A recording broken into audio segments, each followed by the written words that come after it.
And welcome. This is Voices in the Gallery, the official podcast for RoGallery, located in New York. And part of the gallery is a wonderful museum. And today we're going to spotlight one of the exhibits in that museum. That is the life and work of Michael Knigin. And with us today is his widow, Joanie Kraisky. And this is all about remembering the Holocaust then and now. Welcome. How are you today? I'm well, thank you. Thank you for asking. I'm usually not at a loss of words, but honestly, looking around at the history of the Holocaust and the way your husband told the story in his art, it is breathtaking. I'm in awe every time I look at any one of these works of art. This goes back to his childhood, doesn't it? Yes, he was born in Brooklyn, and at the time of his born in 1945. So there was a lot of discussion about the Second War, and of course the Holocaust. And as he matured and went to Temple University and became an artist, he became aware of the Holocaust, in particularly when he went to Israel to open the first printmaking atelier in 1970s. He was invited by the Jerusalem Foundation and Teddy Kollek to do that. And he met a lot of people who were survivors there. And as a result, he decided to create art and collages of the stories of their life.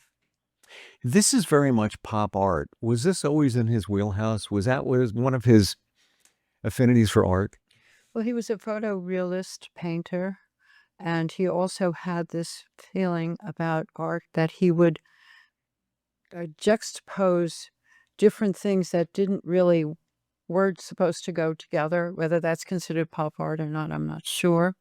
But in that way, he wanted to show the differences between a good life and the tragedy that was occurring during the Holocaust. And some of these pieces do show that. That people were unaware of the fact that there were things so horrible going on, and that a lot of people really didn't care about it. I want to focus on one piece of art, and that's this painting over here, and it's called Surrender.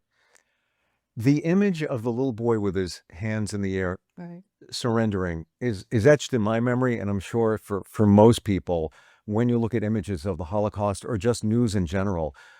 Tell us about that. Well, this piece epitomizes a lot of things that were going on at the same time, namely the terror that was created when the Nazis took over Warsaw. And this is known as the Warsaw Boy. And behind him is, of course, a soldier and a image of a rabbi or some other Jewish person who probably was also being terrorized, and the railroad trains that were taking the cattle cars that were taking people to the concentration camps. But it's a very famous image of the boy with his hands up, and it's been written about and shown all over the world for many, many, many years. And this was part of a book that was put together by a well-known Holocaust educator named Bata Bruton out of Israel, and Michael was invited to participate in that book. Tell us about your journey with Michael along the way when he would create this art and create the awareness for the Holocaust. What was going through his mind? What would he tell you? Well, he wanted it to be his legacy. He decided when he went after his trip back from Israel in the 70s, and he was working on other things. Around 2000, he decided to take this on to be something to remember and to tell the stories, and so people would never forget, which is, of course, something that we all say when we talk about the Holocaust.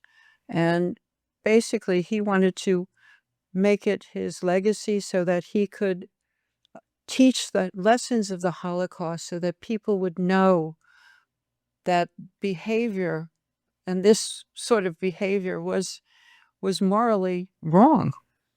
So I think that's basically how we dealt with it towards the end of his life, when we started traveling internationally to shows. in Hungary and in Tulsa, Oklahoma.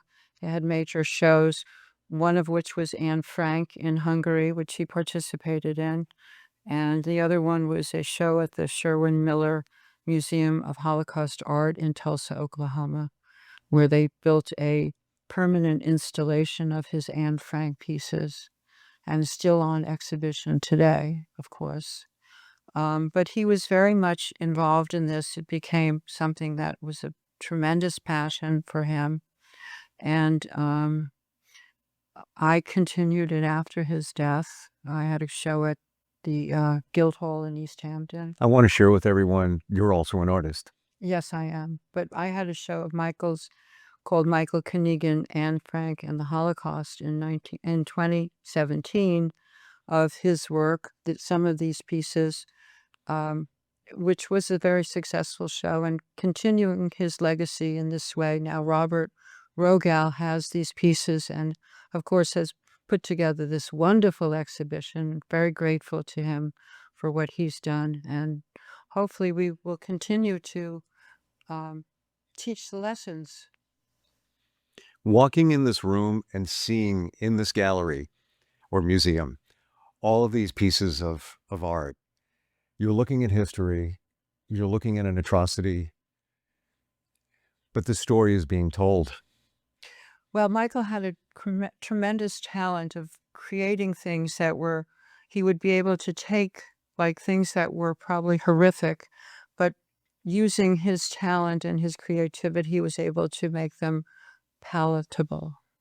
And many of these pieces were used by teachers throughout the country to teach the Holocaust off his internet, to teach the lessons to children. In fact, in one school, I remember he got a phone call and they said, "We're so happy to have used your pieces. We'd like to send you," or the children, they were 10-year-olds, "we'd like to send you their images of their interpretation of your art." My gosh. So they looked at his work, the story, the message, the intent, and then created their own based on that? Yes, and they were about, little kids who made these little drawings, and they sent them to Michael, and Wow. he was very grateful. That must have touched him and you at the same Yes, time. of course it did. It was a beautiful thing. You mentioned Anne Frank. There's one piece of work here that includes her handwriting. She did a lot of writing. Also, there's a postal stamp on there of one of the letters that was mailed, and her image as well. He was very connected to her in Yes, her legacy. he had a very strong passion for Anne Frank. He loved the story. He wanted to tell the story. He admired her greatly, and he did a complete series on Anne Frank.